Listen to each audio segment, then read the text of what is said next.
All right, first let's show you the good on the power play. It's Northwell Health giving us a different look. What did they do better? Well, there was movement that was quickly defined, Al. If you watch the way the Rangers read off of each other, it was very clear from the opening drop of the puck, 5-on-5, and then on the power play, the way they communicated. And you can see where players are in position with their sticks, ready to deflect pucks. You've got a guy to the right here, Buchnevich, who's ready and jacked up for a one-timer. But they're on the hunt and they're reading off one another. And the object of the power play is to move the puck from one side of the ice to the other and read off one another. You can see Hedel seeing VZ get into position over here. So he gets there quickly and he draws 3 Arizona players to him. Now he's so smart that he realizes this is the play right now. I've got to move it to the open man and get it across the ice. He knows the play's there because he's being covered so heavily. He knows Buchnevich is there. He's on the dot, and that's exactly where he's supposed to be there. Now Pionk gets the point, and he gets it deep where he should.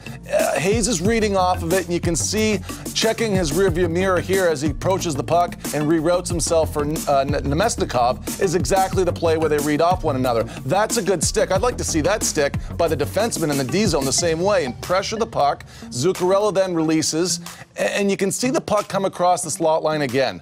And everybody now is moving towards the most dangerous guy on the ice, which is Zuccarello.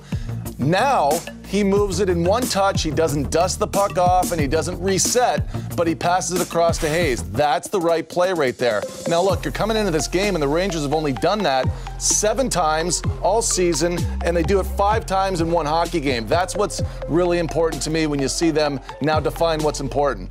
Pionk here slides across the blue line as well as he does, and he attracts all 4 of the penalty killers for open ice for Zibanejad. We've seen this look all year long. How many times? Is it 4 now this season now where Kreider's in front, Zibanejad shooting from the circle and gets it through? It's usually the younger goalies in the league because they're not aware of it.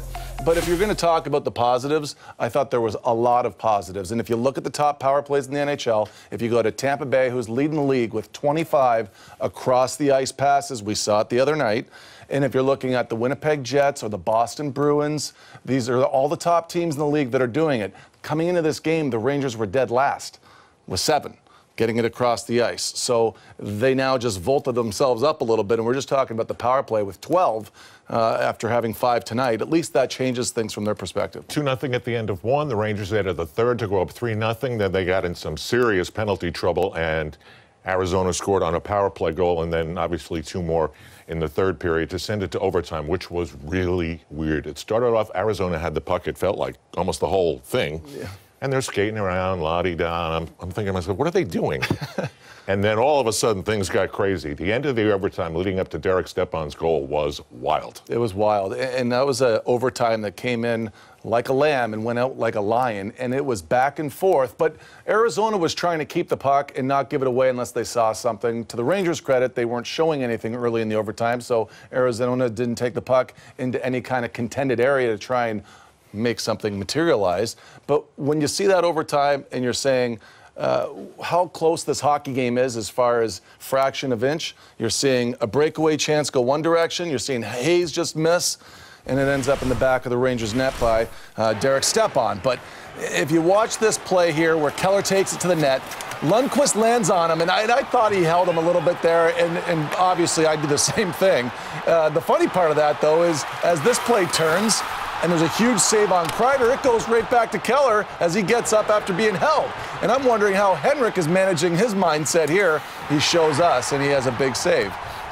Very surprising to see the opportunities the Rangers did have. There's the one there that comes across, don't quite get a handle on it. There was 3 chances, and then the shot by Stepan. But look, you leave this game with a terrible feeling. And trust me, nobody's going to even wink at an eyelash at the fact they get a point out of this thing. It's about losing the 3-goal lead and then the subsequent. You might be able to erase it a little bit had they won that, but you still think about it, and it's still an issue giving up the 3 goals.